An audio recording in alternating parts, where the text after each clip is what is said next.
السلام عليكم ورحمة الله تعالى وبركاته. تلاميذي الأعزاء, je vais vous présenter le cours des applications de la propagation rectiligne de la lumière.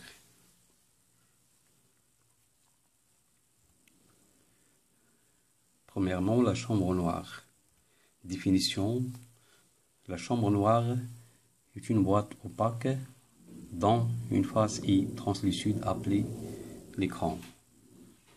La face opposée est percée d'un petit trou appelé le sténopée.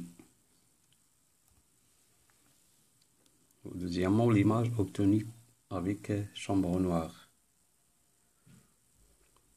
Expérience: placé devant l'ouverture de la chambre noire un corps lumineux.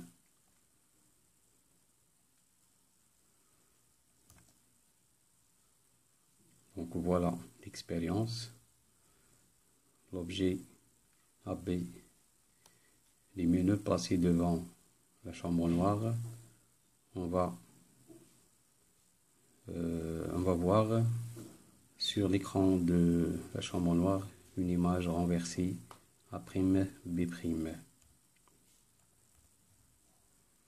Observation: on obtient sur l'écran de chambre noire une image A'B' renversée par rapport à l'objet AB.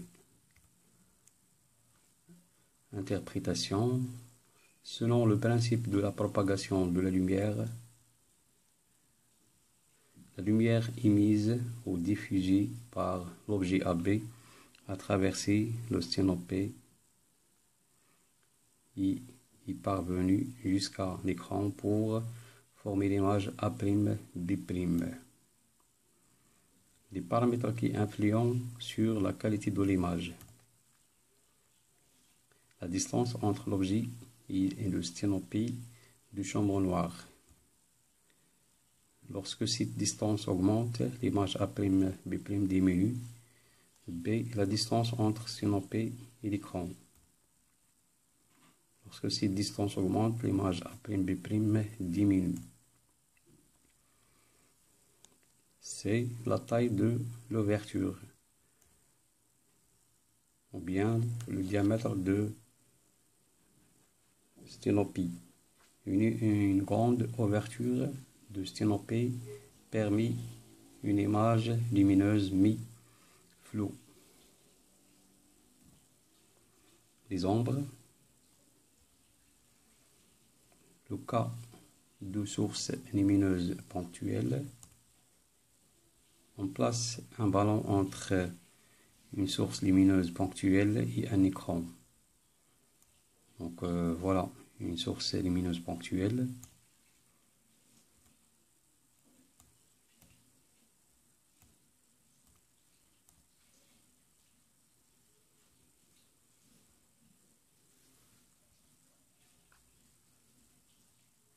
Observation: la partie non éclairée du ballon est appelée ombre propre. La zone non éclairée sur l'écran est appelée ombre portée. L'espace non éclairé entre le ballon et l'écran est appelé cône d'ombre. Deuxième cas, source lumineuse étendue. On remplace la source ponctuelle par une source étendue. Source lumineuse étendue. On considère que une source lumineuse étendue formée par plusieurs sources ponctuelles.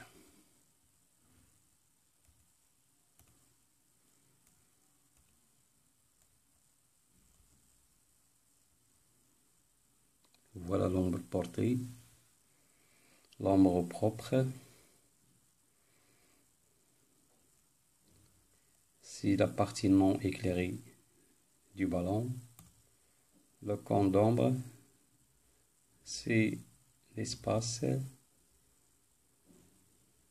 qui existe entre l'ombre portée et l'ombre propre. Voilà le pénombre.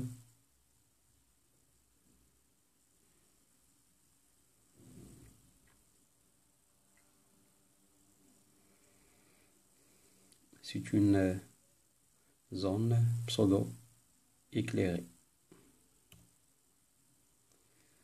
Observation.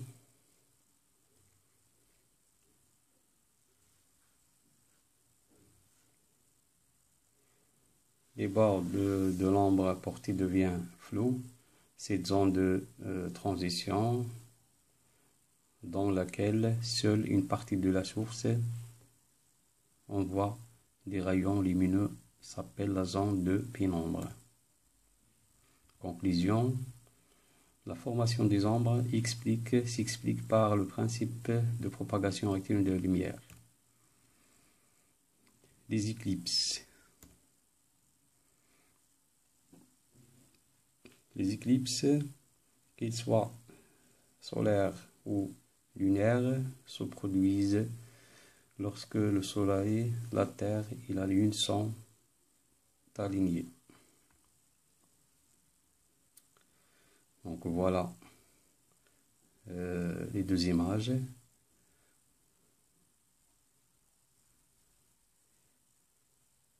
Qui s'expliquent les deux phénomènes naturels, le phénomène d'éclipse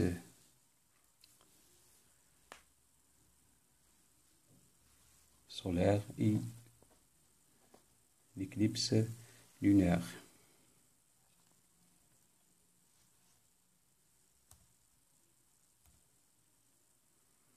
L'éclipse du soleil.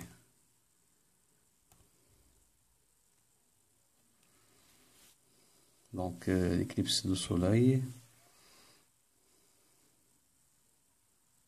ou bien l'éclipse totale du soleil est un endroit donné de la Terre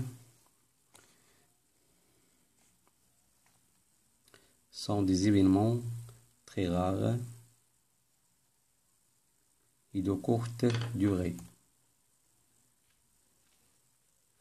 Pas plus de 8 minutes, quel que soit le lieu sur Terre. La totalité est observée uniquement sur une bande étroite qui correspond au passage de l'ombre portée de la Lune sur la surface de la Terre. Une éclipse totale solaire est un phénomène naturel spectaculaire et de nombreuses personnes envisageant de voyager pour assister à ce type d'événement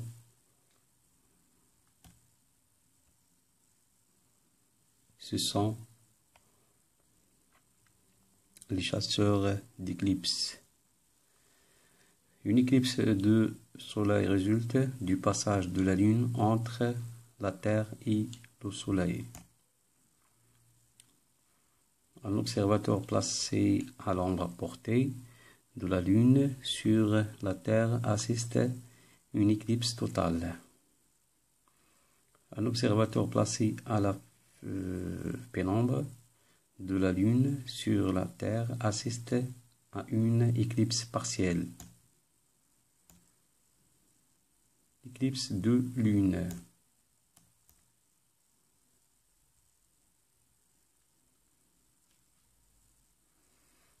Aussi peu dure jusqu'à près 1h45.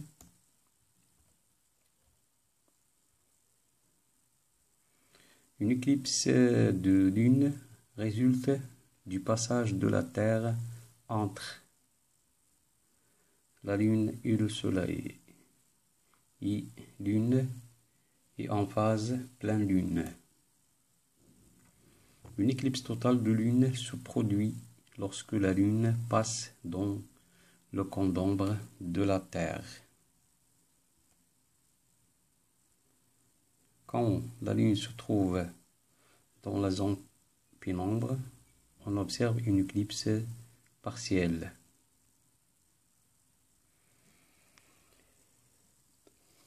Voilà la fin de ce chapitre et merci pour votre attention.